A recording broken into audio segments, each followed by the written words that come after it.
Hey, how about an update on that Noah Hawley Star Trek film? Well, here we have an article from Bounding Into Comics via an article in Deadline where he was talking about the end of his current Fargo season, which I completely missed. I never saw anything about it, and then it was halfway over, so I'll just have to catch up later. I don't know what happened there. But, yeah, I'll catch up on it, because I did like the series. Well, I liked all of them. The third season kind of fizzled, I thought, even though the performances were really strong. So, I'll have to check out the latest one. But, the Bounding in the Comics article gives just, it recaps the whole story. And then, and then Emma Watts, he was doing his thing. And then he said it's not going to have anything to do with Kirk and Picard's era. It'll be a new era, but then there probably would be some reference in there. And then it'd say, it got stalled because Emma Watts came in as the new honcho of Paramount Pictures and decided, put the brakes on that. We'll see. We got to figure this out and all that stuff because they're in a lot of trouble. Primarily thanks to what Bad Robot and their idiot offspring secret hideout did to it. So very quickly, this is the update in Bounding to Comes. However, it now appears Hawley's Star Trek film is officially dead in the water. Yeah, it's not just stalled, it's done. So Hawley told Deadline in response to, hey, how's Star Trek going? He says, it doesn't appear to be in my immediate future. Okay, keyword immediate. But then he went on to elaborate. I think when Emma came in, she took a look at the franchise and wanted to go in a different direction with it. Oh, yeah. Probably because it's too expensive to film, something like that, And that's another big problem why there hasn't been another Star Trek film is they just don't have the money. Especially to pay their stars, they were going to try to do another one with, Chris Pine and all, and Chris Pine said, not for that paycheck. So anyway, he says, but life is long. We were very close to production, but in this business, that doesn't mean much. No, it doesn't. This is George Miller and his Justice League film. It was just about to start shooting, and then the writer's strike happened, and then it scrapped the whole damn thing. Yeah. So this is he wasn't even ready to film. He says we're very close to production.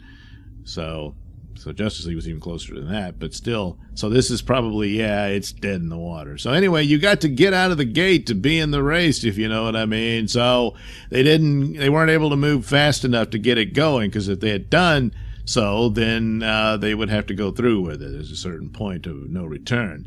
Well, that didn't happen for Star Trek, so I think this is it.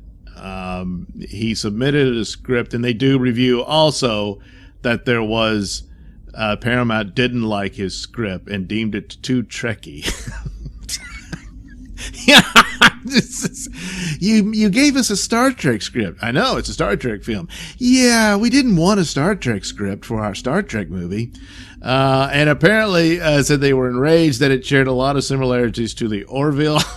Yeah, Orville is just eating them alive. Ah, jeez. Oh, all right. Oh, good. Someone else got it.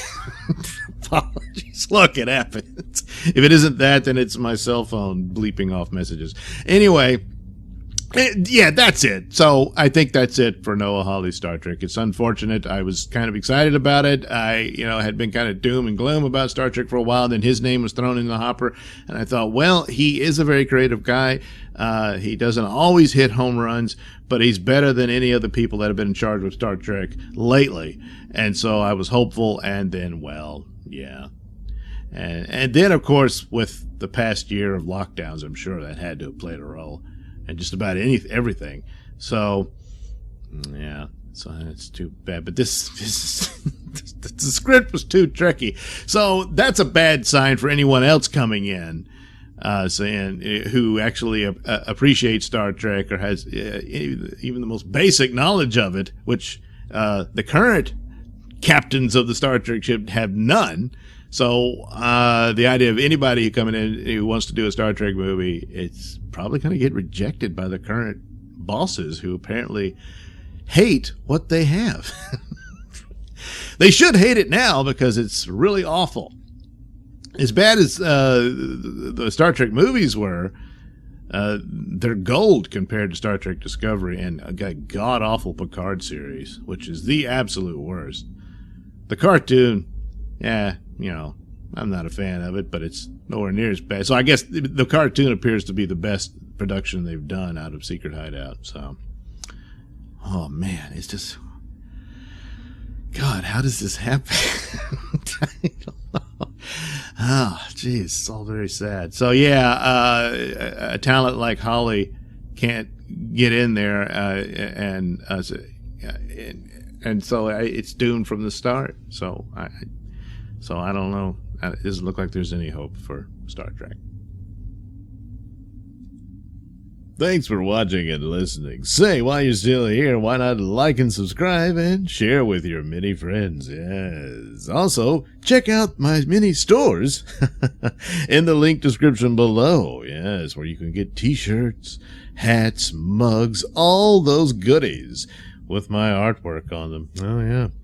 And head over to indieplanet.com and pick up a copy of my comic book, Night Night. Oh, yeah. You can also catch me at my podcast, Mr Nailsin Show, on RadioMisfits.com. And you can also watch my videos on BitChute.com and now on Rumble.com. Oh, my goodness. So many places to watch me and my stuff. Oh, yeah. And if that's not enough for you, well, you can follow me on many social media platforms and say hi to your old pal, Mr. Nailsin.